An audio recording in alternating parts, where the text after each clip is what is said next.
Hi everybody, I just wanted to come on here with a little bit of a reaction to your June 13th and 16th discussions. Sorry it took me so long to get around grading them. My dad is sick and I went out of town to go visit him. But I'm sorry about that and I appreciate your patience with me. But I'm getting back around to getting caught up on all my grading in the next couple days.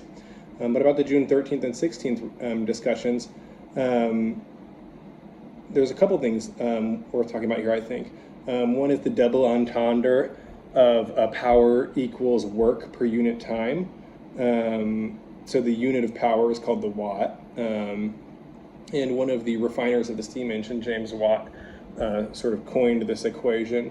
And this is an interesting moment in the intersection of technological and social change, where there's a double entendre or metaphor here, where we're not just talking about mechanical or thermodynamic power, being the change in energy over time, or work per unit time, but also a sort of social power. You could think about this as a sort of Protestant work ethic, or a sort of capitalist work ethic, in which efficiency becomes a sort of god of the capitalist workplace, maximizing the amount of work you do and the amount of time you spend doing that work. And that is a sort of shorthand for efficiency. And that kind of power means not just thermodynamic or energetic power, physical power, mechanical power, but economic power for an aspiring laboring class individual or a middle class member of the bourgeoisie. I'm looking at this painting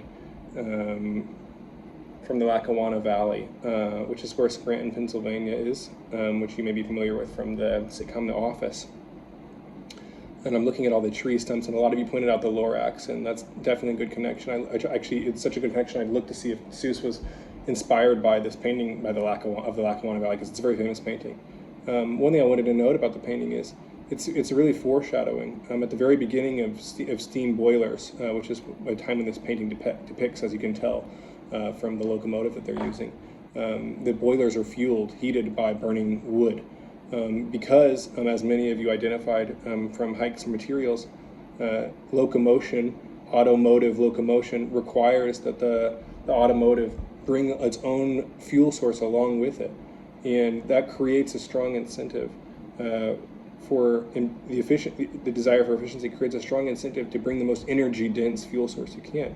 And wood isn't a very energy-dense fuel source. It's much less energy-dense than coal. And so steam locomotion on both ships and on trains creates a drive for more dense, more efficient fuel sources, which orients us toward coal and other fossil fuels. Trains would eventually be powered by diesel, but for the longest period of time, they were powered by coal. And the reason why it's a sort of dark foreshadowing for this Lackawanna Valley, this pristine valley, which now already feels environmentally degraded in the sense of the Lorax by all the tree stumps, is about to become much more environmentally degraded. This is one of the largest coal deposits in the Appalachian Mountains, and basically the entire town of Scranton explodes because all of the mountains around Scranton are full of coal. And so not only has the forest been clear cut, the only trees remaining in this painting are the trees along the creek easement, where you can't cut the trees down or else the entire creek will erode. And the one tree in the foreground that our casual, lackadaisical even maybe observer is sitting under. But so not only are the trees all getting cut down, but in the not too distant future, all the mountains are going to get clear cut as well. That figure in the foreground sitting on the tree is very curious. It's the way the tree is painted and the lounging figure are a sort of artistic allusion to a kind of genre of painting called romantic naturalism. I found it interesting, though, maybe it was intentional, maybe it wasn't, that the lounging figure should be sitting in the shade of that tree next to him, but that tree doesn't seem to be producing any shade at all, and I wonder what that means. Interestingly, some of you latched onto this, especially through the Lorax idea, this idea that this is a sort of, showing some of the ecological devastation caused by industrialization, in particular the development of the railroad. But this painting was actually commissioned by the first president of the Delaware, Lackawanna, and Western Railroad, which ran through there. and it depicts that company's first roundhouse in Scranton. And so this painting depicts a point of pride for these people.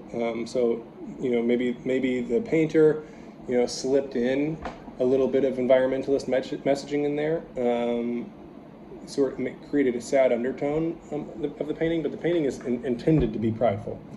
I just want to leave you with something else. It's a cartoon that has been pinned to Dr. Hike's office door the entire time I've known him, 15 years maybe. And it's a couple, they're hiking, and they come across this magnificent vista laid out before them, a lake set in a mountain setting. And the man turns to the woman and says, "This would make a great spot for a huge city."